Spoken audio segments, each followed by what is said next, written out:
when people hear the word futures, they think of goals and they think of how to achieve goals. When they think of literacy, they think, well, commanding a skill. But when you put the two together, it's important to realize that the capacity to think about the future is more than setting goals. It's really about understanding why and how we imagine.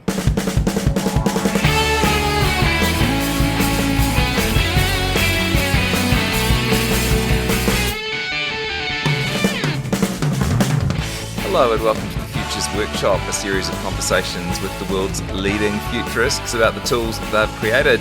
It's another special episode today. We're going back to the Dubai Future Forum 2024, where Victoria caught up with a couple of really interesting people. We talked to Paul Sappho last episode, and who are we talking to today? Victoria. This time we're speaking to Riel Miller. Now, he has really reshaped the way that we think about the future. He reframes uncertainty not as just a threat, but as an opportunity for learning and discovery. A big deal because he's taught us how to see the future as a resource to better understand both ourselves and our values. And there's a sort of a key term in futures which is associated with him. Yes, so I first came across Riel learning about futures literacy. He runs futures literacy labs and uses these to help people and organisations build a skill or a capability to imagine multiple futures. And he's run these labs for decades. Right, and it's not all theoretical stuff. No, he really shows us that the study of futures is a practical thing, not just theoretical. So his methods help us shift how we see the present, helps us to uncover blind spots and tap into the creativity that uncertainty really makes possible. Riel's work empowers us to let go of the need to conquer the future and instead really engage with it in ways that are bold, open and transformative. All right, looking forward to hearing the conversation. Let's go back to the Dubai Future Forum, the podcast lab, with a live studio audience and Victoria talking to Riel Miller.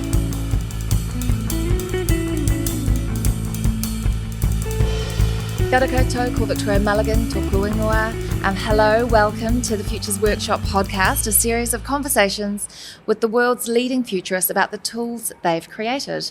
My name is Victoria, host of the podcast, and like our last episode, today is a little different.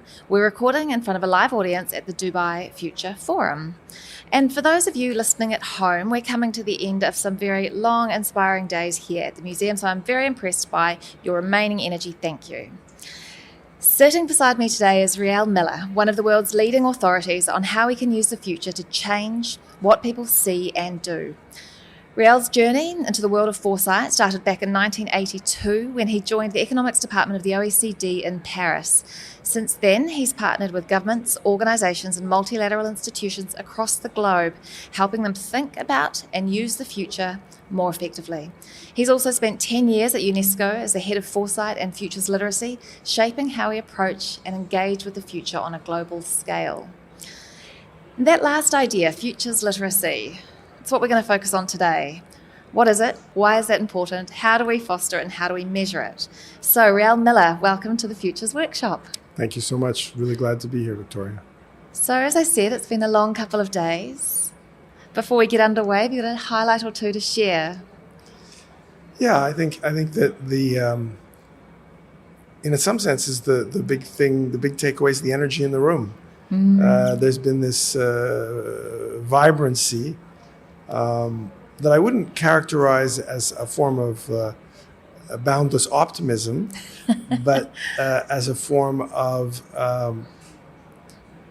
kind of focused aspiration, where we're all aspiring to engage with the fears and hopes that are around us at this point in time. Of course, that lends a character to the proceedings which is quite serious, given the extent of the disruptions that we're living with. But it also, I think, has invited people to look for ways to learn from each other and to be also open. And that's, I guess, what I would characterize as the really strong point here, is that there's a lot of openness. I think you're right. I feel that too. And I think it's interesting feeling that level of openness from people all across the globe. Yeah. It's a nice shared feeling of, I wouldn't say only hope and optimism, but certainly a shared experience, right? For me, there's, hats off to the organizers. I know the committee, Patrick Novak and others, that they paid close attention to walking the fine line between kind of biasing things in one way or another, but also not allowing people to be complacent or passive in being just receptors of somebody's message. So there's been, I think, by design, a careful kind of poking, pushing, contrasting, mixing. That is what I think gives this particular gathering its energy and makes it something that we really need to be grateful for.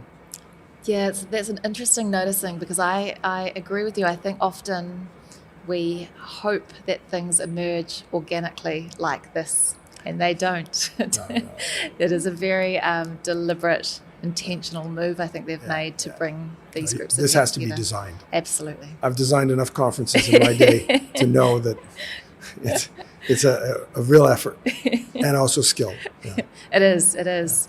And a relational skill as much as it is a project management skill, I'm sure. Yeah. And a fantastic network that they've been able to develop over the years that they've been doing this. Totally. And I think convening, I've worked in organizations where convening was easy. The OECD in Paris, it's a prestigious organization, UNESCO in Paris. Yeah. People come because they want to be part of those organizations in Paris, which is a great place to be. Convening is not as easy as it looks. And the fact that we're convening here at this point in time is also worth understanding. That's true. That's very true. And a very good call out. So, Riel, we're going to talk about futures literacy. Let's start at the very beginning. What is futures literacy, please? Futures literacy is, I hope, kind of what it sounds like, which is a competence. You become literate. You become literate in a kind of elementary way when you learn to decipher the alphabet and put it together into words and sentences. When you can begin to read and write, you become able to become literate, and then you use those skills in different ways. And one of the key points, in a sense, of talking about futures literacy, and I want to put this in as a preamble, is that you don't know what you're going to use your literacy for. Are you going to use it for good or for bad? Are you going to use it for fun or for, something evil? And so when we talk about developing a competence, we're actually not setting a goal. And this, to me, is a very fundamental point of departure for futures literacy. And it's part of the paradox, in fact. Part of what makes it somewhat difficult to decipher is that when people hear the word futures, they think of goals. And they think of how to achieve goals. When they think of literacy, they think, well, commanding a skill. But when you put the two together, it's important to realize that the capacity to think about the future is more than setting goals. It's really about understanding why and how we imagine. And let me just put a word on the word imagine, why it's important. The future does not exist. You can't go there. There's no data. Everybody is equal. I've been working with people to think about the future all of my working life. And I am no more expert in the future than anybody else. And this is a really crucial point about how to engage with the future. It's not a question of expertise about the future. It's really a question of understanding better where our imagination comes from, the sources of our imagination, the stories that were told by our grandmother, the stories that are told by Hollywood, the vestiges that are very powerful of Mary Shelley's Frankenstein, which haunt people's imaginaries, the hero's journey, the idea of Arthur on the round table, and all of these things with St. George in our heads and various versions in different parts of the world that give us a sense that we have been able to create an image that'll be reassuring, that'll be validated, that'll be credible, that will not be disappointing. So futures literacy is really this competence, a skill that allows us to distinguish the different imaginaries that we actually use every day, all the time, but don't pay much attention to. So it's a bit like, again, to compare it to reading and writing literacy, it's a bit like if you're able to speak and talk, if you have language, you say, oh, writing, that's a normal, yeah, I understand what you mean. You mean what I say can be written down. Fantastic. A baby, a child can understand that. They say, oh, you mean what I say can be written down. That's great. But we anticipate every day when you get dressed, when you cross the street, when you decide what you're going to have for dinner, when you decide where you're going to go on vacation, when you decide which school to go to. All those things are about the future. So we're imagining the future constantly, and it's affecting how we feel, our hopes and our fears. But we actually don't really have a clear understanding of how that works. And that causes some problems. And so the idea here with futures literacy is to address that problem.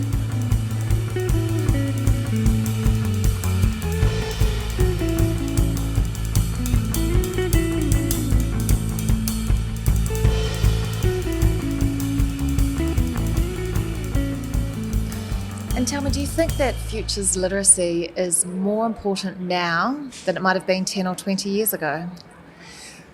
I think it's an important question because for me, it flags the difficulty we have with time. And I have this phrase that I use called the hubris of the now, which is a cultural artifact. The idea that we're living in the biggest, the most, and fastest, the most, the worst, and this sense that because we're living it now, of course it is like that, because it's really dramatic for us. It is. But as somebody who works with people to think about the future and also thinks about past futures, in other words, the futures that people thought about in the past, I think we have to be very modest about that. I don't think this time is particularly more or less, but I do think that it is a time when there is an opportunity, the potential to encounter the inadequacy, to experience the inadequacy of futures illiteracy. And by that I mean something as obvious as the COVID pandemic. Now, what that did was not only dramatically demonstrate that surprise is the dominant, that's the way this universe works. Yep. Change is the constant. But it also demonstrated something really, I think, fascinating and important from a futures literacy perspective, which is, A, you need an image of the future when you wake up in the morning. You kind of need to know where you're going, why you're getting dressed, where you're going to do things, how the day is going to unfold. And we take that for granted, of course, that we have that image of the future, the one that says, what am I doing today? We take it for granted. And that it can be taken away. In the space of a couple of days, people stopped going to the office. And all of a sudden, they were at home. So not only could your future be disappeared in 2 seconds, so it's not a long-term or short-term thing, it's the convergence of complex emergence in a universe where uncertainty and surprise are constant. But then it raises the crucial question, and for me, really the pivotal one related to the present conjuncture, the present moment. How am I going to build up a new image of the future now that my old one's disappeared? And that actually draws attention to this crucial, I would say, underdevelopment, immaturity of our capacity to think about the future. Because when you're being asked to exercise it, come up with a new future. You're going to do this how? How are you going to work from home? How are you going to do your shopping? How is daily life going to work? And all of a sudden, you're obliged to invent new futures. And it demonstrates to many people, and we felt the pain of that, that it's hard. And this again reinforces the notion related to futures literacy that if you're going to become more capable in something, you need to exercise, you need to practice, and you need to understand. If you're going to run a marathon, you need a structured approach to exercising and doing the training that you need. If you're going to learn to paint, if you're going to learn to read, if you're going to learn, there needs to be a pedagogy and a capacity to unpack what's going on so that you're not just confused. Why are we so bad at imagining the future? Why is it so hard? That's an excellent question, and I have to say I'm angry about that question. Okay,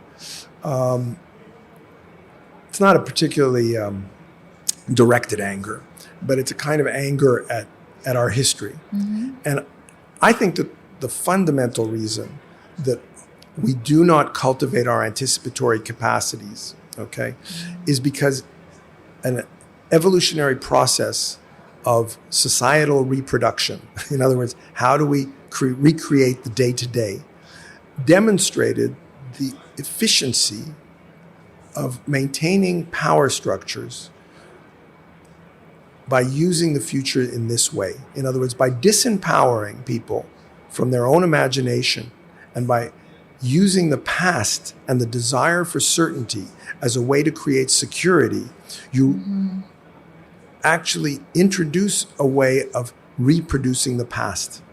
So you say to people, the only thing we know is the past. We want to make it better. And we're going to reproduce it. And trust me, because I'm the one who's carrying that truth. So you get this world, not just the West, not just and for millennia now, where you see power structures building pyramids, building monuments. I call this monumentalism. And that monumentalism is reassuring, but in a very curious way, because you're actually creating a burden for future generations. You're going to have to maintain my pyramid, my castle, my thought structure. You're going to have to maintain and sustain my urban conglomerations of absolutely massive proportions. And you're going to be completely chained to survival on the basis of reproducing crazy systems that maintain a particular hierarchy of knowledge and a hierarchy of power. Command and control. You cannot build a pyramid without command and control, without bureaucracy and hierarchy. And we've built pyramids in every continent for thousands of years.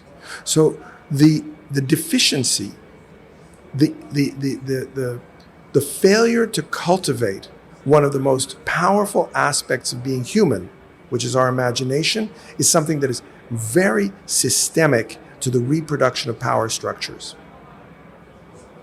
Interesting. So is there hope, given that it has been knocked out for millennia?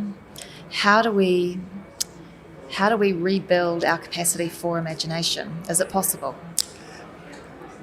Possible, I don't know.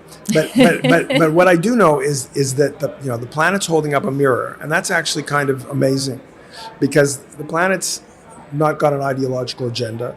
The planet's not saying, I know all, I know best, follow me because I have the best future for you, or the worst future for you. I mean, it's got no skin in the game. The planet could care less. But the planet's nevertheless holding up a mirror to humanity and saying, you disrespect your own home. There's something profoundly wrong with a species that cannot respect its own home. And furthermore, there's very strong evidence, of course, that you don't respect each other because you kill each other and do horrible things to each other. So there's something basically broken with the species. And we can either pay attention to that or not. And I don't know. But I think that climate change and the realization, the disappointment, and let's call it the disappointment of the Enlightenment, or even the disappointment of, I would say, the absolute authority of monarchies, for instance. I think that the decay in the existing knowledge ecologies, in other words, where does truth come from? Where does authority come from? This decay, which we see all around us, and which is lamented because people say it's chaotic, it's dangerous, it's fragmented. To me, it's also a huge opportunity, because what it says is that we can begin to reconstruct and discover, experiment with knowledge ecologies that are endogenized. By endogenized, I mean we learn things from within. And this brings us back to the idea of wisdom, learning by doing. And the idea of wisdom that you find from a walkabout, or that you'd find from many indigenous knowledge systems, where the elders don't say, I know what you need to know. They don't say that. And they don't say, my knowledge is going to be your knowledge. They don't say that. They say, you're going to have to wander. You're going to have to fall down. You're going to have your experiences. And some of that might be dangerous, and it's not necessarily always safe. But the way you learn will be the way you learn, in your context, in your time. And your knowledge will be unique, and it'll be the knowledge related to your own wisdom. And that, to me, offers a real opportunity for us to redefine the relationship between elders, generations, and young people with experience, and to move towards a world where we're more humble, more modest, more diversified in the way we use the future, and much more at home with not knowing. And I guess the scenario, so this is just a fantasy on my part, the scenario that I have in my head is that the pleasure that we have from learning, which I think is a really fundamental aspect of being human, and exercising our curiosity, can become the primary and most dominant aspect of life. And that's quite the opposite of sitting in a traffic jam or even doing TikTok on the subway. Meaning, I think we're bored out of our minds, and we're wasting our lives, and we don't have a way to appreciate the ephemeral, the momentary, the passing. Whereas most of life is just passing and ephemeral. It's not scalable. It's not relevant to anybody else. So the difficulty we have today is that people are in pain. Mental health is one example. And so all of those factors, to me, open up the opportunity to really make a change in the conditions of change. In other words, by creating the capacity to use the future differently, to understand our imagination and its critical role in perception, how I perceive uncertainty, how I perceive creativity, how I perceive difference, allows us to embrace difference, to turn it into the source of learning, of wonder, of creativity, of fulfillment. So, yeah, I think that's always been present, and I'm not the first one at all to talk about this. It's thousands of years old. We find this in many, many cultures over time, but it has disappeared from the alienated existences of industrial society to the point where we're destroying ourselves. And so I want to get to the how in a moment. But I want to start by asking, in your time working in Foresight, and particularly in futures literacy, do you feel like there has been a change in the desire for support or help to do this better? Are we at a time now where people are actually energized around new ways of thinking and navigating the future? I've lived through a lot of cycles, ups and downs. The funniest one I found was the year 2000. Yeah. The year 2000 rolls around. It's a completely arbitrary date. And guess what? People want to think about the future because it's the year 2000. I said, what pretext is that for thinking about the future? So what happens is when things are disrupted and people are disturbed by events, financial crisis, a new technology that they think is going to change everything, but it's just another hype cycle. Yep. Because somebody wants to sell it. And so there's a cyclical nature to this kind of thinking about the future. But to me, that's all very narrow futures. And let me just put a word, language is always tricky and evolving. I don't use the word foresight very much because I think that foresight is very important, but I think it's just one strand of what I would call anticipation. So interesting.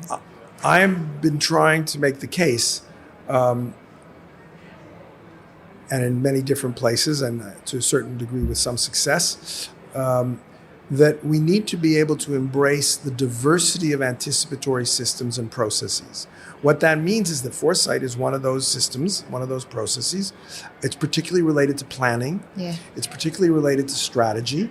And those are very, very important. But planning, for me, is one leg. And I think we should walk on two legs. And the other leg has to do with not knowing and emergence. And just in the same way that you cannot use the methodology of probability to dream, if I say to you, Wonderful. The probability of you winning the lottery is very low, but I'm going to give you 10 million. You're going to think about dreaming about what you would do with that money. Those are two different kinds of futures.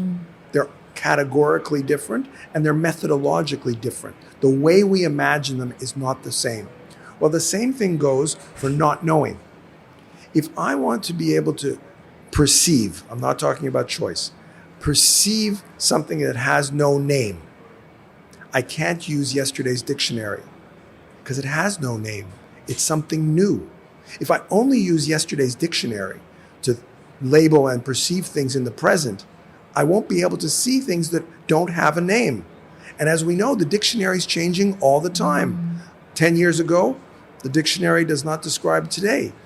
10 years from now, we'll need a new dictionary. And so the crucial thing is to recognize the extent to which if we stay in a planning mode, meaning we can plan on the basis of what we know. If I tell you, prepare for a blip, you say, what? Holy heck. Prepare for a blip. You say, I don't know what it is. Yeah. Well, you don't. And so you cannot prepare for it. But you can be aware that there is something you don't have a name for. You can invent the name and you can discover its new uses.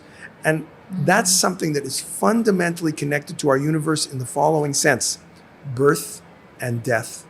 Things begin and they end. And we've developed a fetishism of immortality that also blinds us. And immortality says, I know the future. I'm going to live forever. A nation state's going to live forever. A company's going to live forever. I'm going to live forever as my body. And that fetishism of immortality is once again an invitation to futures illiteracy, because it takes us, it obliges us to hop around the world on one leg. And that one leg can get very talented and very powerful with great foresight, great strategic planning, but it's ignoring the other leg, which is the leg of not knowing, of emergence, of ephemerality, of improvisation, of living in the now. And so at the end of the day, for me, the crucial thing is not the future, but the present. Okay, so I am interested then in how we do this. So we need to build that leg. How do we do that? Where do we start? Well, that's really what I've been trying to do for the last 20 years, is to design processes that allow people to learn by doing. Because the good news is that we actually do become wiser.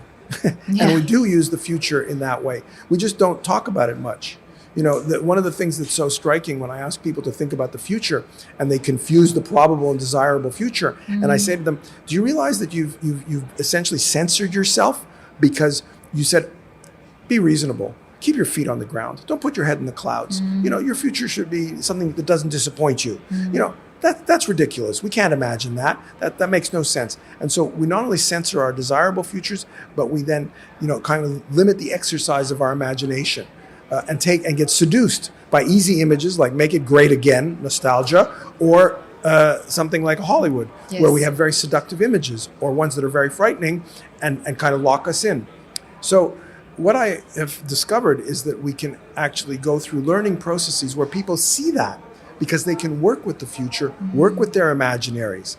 Futures literacy laboratories, which are a technique that was developed over the last few decades, allows people to engage in a learning voyage, a learning by doing process where they engage with their anticipatory systems and they become aware, like when you learn to read and write, that you can do it yourself. It's a kind of democratization of the future. And one of the crucial aspects of futures literacy laboratories is that the learning voyage is structured by the theory of anticipation, meaning it's got a pedagogy. So if you want to introduce people to learn to read and write, you don't start with poetry or Shakespeare or something like a sonnet. You start with the alphabet. So in order to create a learning voyage for people around futures literacy, around anticipatory understanding, it's crucial to be able to break it down and to start the learning voyage where it always needs to start, with the first step where people are themselves. But that's not hard, because people are thinking about the future all the time. So futures literacy laboratories are a co-designed, co-created process that is rooted in each community's way of thinking. And this is one of the crucial aspects of the design of futures literacy processes, which is because the future is so powerful, because people get frightened and they get their hopes are attached to it, and because if they don't really understand the future, they actually sublimate it, meaning they put it in the closet and they say, I don't want to think about it because I don't think about it well enough. It's so important, I feel inadequate. And they leave it in the closet, the monster's behind the door, they don't bother with it. But if you design a process that's gentle, that's gradual, that's incremental, that starts where people are at, it's not hard to actually exercise, practice, coach our ability to imagine for different reasons, in different ways, in different contexts. And that's futures literacy.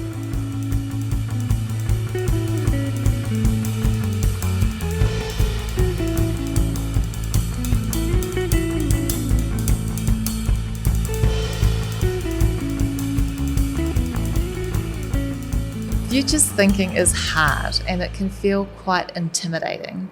It's part of the role of a futures literacy lab to hold their hand through that process. And by feeling safe in that process, you are unlocking something that enables you to imagine better. It depends on the design, the context. Often I will deal myself out because I'm an old white man from the north and people expect me to be a technocrat and an authority. This absolutely destroys the process. Yeah, okay. In fact, one of the key aspects of a futures literacy laboratory design is the moment of initiation and the question of authenticity. And the minute people think that I'm the teacher and they're going to tell me the story I expect to hear because they want to get a good grade or they want to please the development authority or they want to please the economic, expert, they're actually not going to reveal their own anticipatory systems. They're just going to repeat the orthodoxy. And that's of no interest whatsoever. So it's crucial in the design process to not only make this very organic to people's own fears and hopes, their own expectations, predictions, probabilities, dreams, but to do so in a way where they will peel away the onion of their own thinking and go deeper and deeper down into the myths, the contexts, the stories, the narrative structures that shape or frame their imagination. And this is where the imagination is actually fantastic because the imagination is something that deals with what does not exist. And since the future doesn't exist and the imagination can actually grasp that, it's a wonderful process. It requires a certain degree of permission. Oh, I'm not an expert? You mean I can talk about that?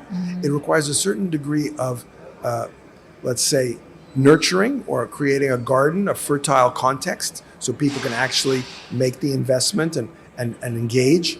And then it requires the liberty and constraints that allow for creativity. So creativity is that kind of strange, tension between you can do what you want, but you need to do it with a pen. You need to do it with a paintbrush. You need to do it with music. You need to do it with dance. So the relationship between creativity, improvisation, constraints, and liberty are what a Futures Literacy Lab takes advantage of so that people can go on a learning voyage. Okay, so I'm going to take you back and here's a question for you. To go on that voyage, do we first need to understand our own current state? So do we first need to appreciate what are some of those assumptions that we already hold about the world in order to figure out how we change them at all? That's what happens when you do the process. That's what's so beautiful about the process. You cannot talk about the future without revealing your assumptions. That's actually one of the really great things. I mean, I feel hugely lucky from that perspective. Okay. If you're going to describe something that doesn't exist, you have to say, I assume the sun will come up tomorrow. I assume there will be jobs. I assume there'll be nation states. I assume that there'll be corporations. I assume that there'll be male and female. I assume that there'll be this, that, and the next thing. And then you describe the future. So one of the fantastic things about inside the box and outside the box thinking is that you can define your box by asking somebody to talk about the future. Why? They can only describe the imaginary future on the basis of their box. So then you know what their box is. And they do too. So they reveal their own assumptions to themselves by thinking about the future. Okay, so then talk me through the process. Talk me through the journey that a Futures Literacy Lab takes.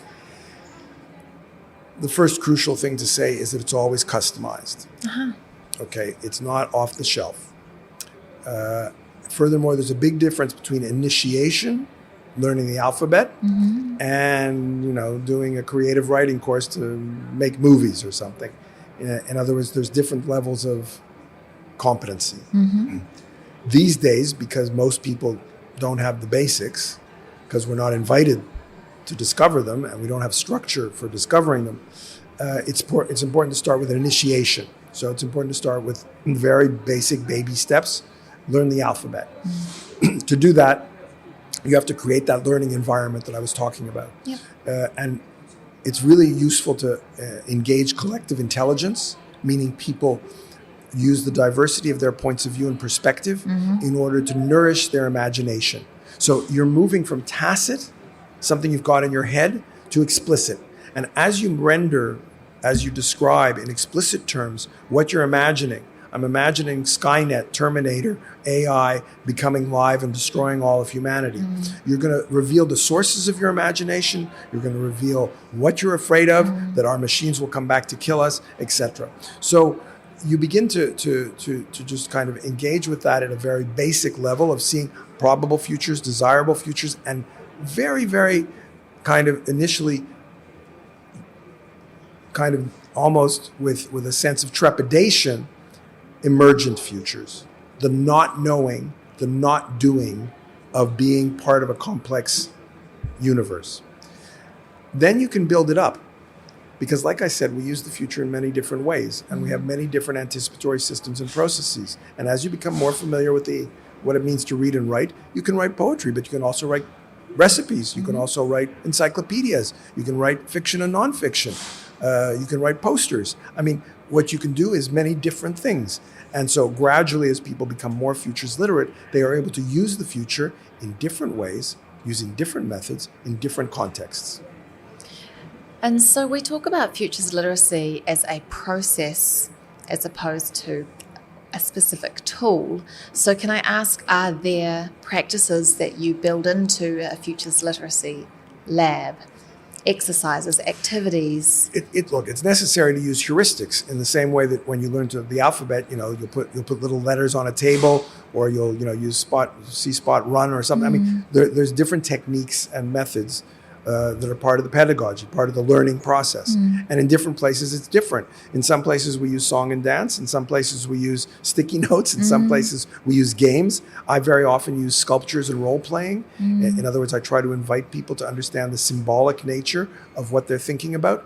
But what's crucial here, actually, when it comes to the tools that are part of the process, is to be very attentive to a few things. Actually, one is that the future is inherently, and I'll use kind of a complicated term, pluriepistemic. What does that mean? It means that you can't know the future in just one way. The future is from the get-go. Our imagination is not one-dimensional.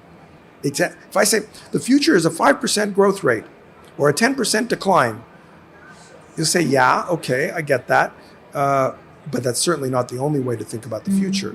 The future is also full of color and hopes and fears and different images, and it's populated by monsters, and it's populated by heroes and all sorts of things. So the way we imagine the future is not just numerical, it's not just linear, it's not just, and it requires different ways of thinking about time, which is actually one of the aspects of this change that's important. We become more aware that we live with multiple temporalities, not just one. But these are fairly steep learning curves, given the poverty of the imagination in today's world. So overcoming that poverty of the imagination is part of what this process is about, by exercising it. And I think that people can do it quite naturally once they get the ball rolling. So a lot of what this is about is very, in a sense, viral, because people can do it themselves as long as they get glued into kind of the basic components. And there, the other element of a futures literacy lab has to do, for instance, with its dramatic structure. People are accustomed to beginnings, middles, and end.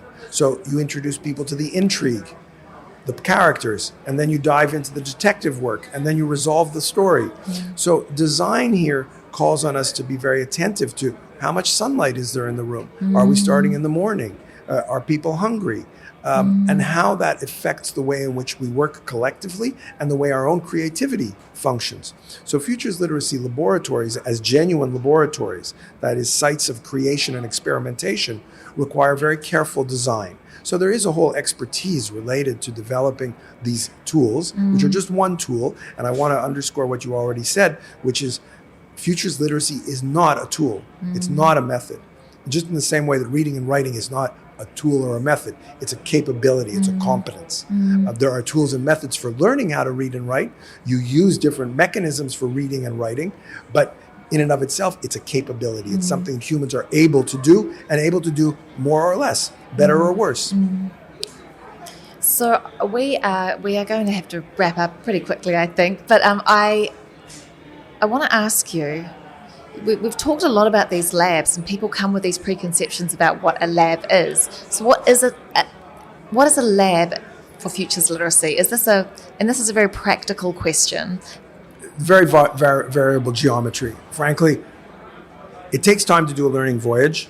Can't say it's not a pill you swallow, or a lesson that you learn in 5 minutes. Yeah. So it has to be a learning voyage. And frankly, longer learning voyages take you further. Yeah, this is true. Not surprisingly. So if you do a day, let's say 6 hours, you get so far. If you do 9, you get a little further. If you do 3 months, you get a little further. When we did the Future of Ireland, which is a big project in the 2000s, early 2000s, we spent 2 years. In New Zealand, when we did secondary futures, we spent 5 years and had a huge committee and a set of guardians. Yeah. So you can design the process of learning. You can call it, developing the democracy of literacy, Yeah, I hear you. developing the democracy of futures literacy over time. Our societies did not learn to read and write overnight.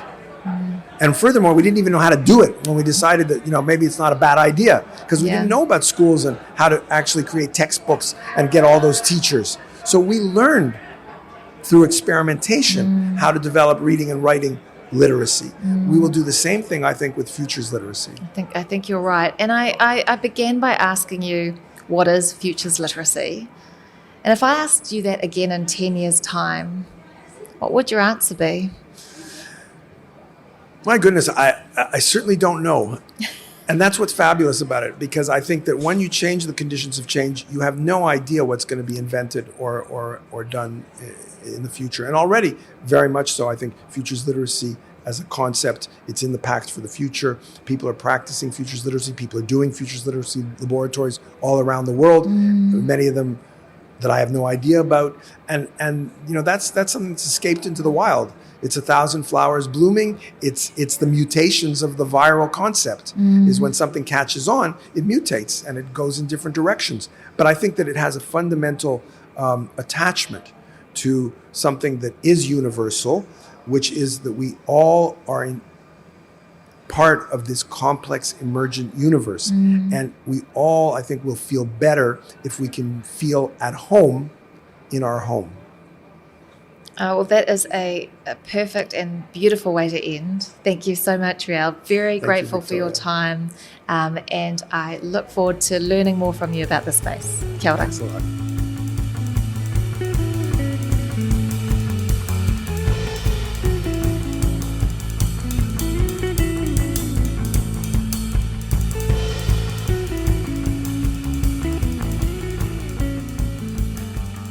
Well, great conversation. That was Riel Miller with Victoria at the Dubai Future Forum. And what occurred to you listening back to it again?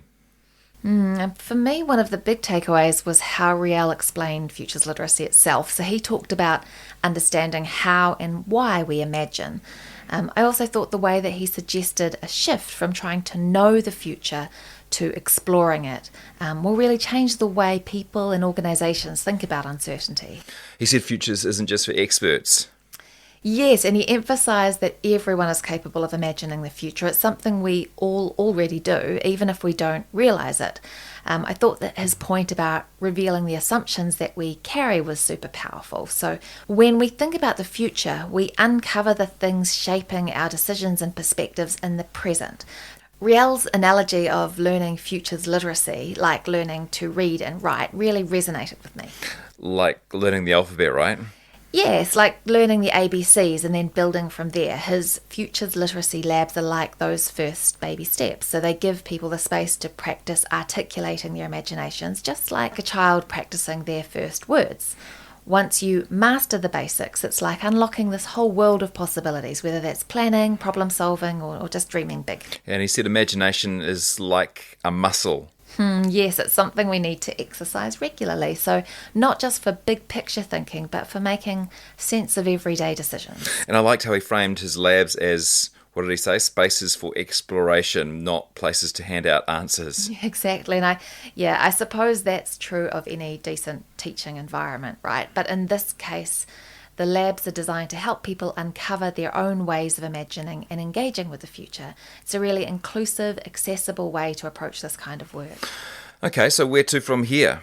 So from here, if you are curious about how to develop your own futures literacy, we've included links to Riel's work in the show notes. Right. Well, that's the second of our special episodes live at the Dubai Future Forum. We are back to normal for our next session, talking to Andrew Curry about futures landscapes.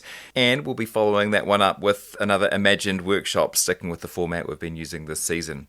Thank you so much for listening, and thanks so much to the Dubai Future Forum, the world's largest gathering of futurists, for hosting Victoria and our podcast. Yep, a great opportunity to meet two incredible thinkers face to face, and to do it with a live audience was extra fun. So see you there next year.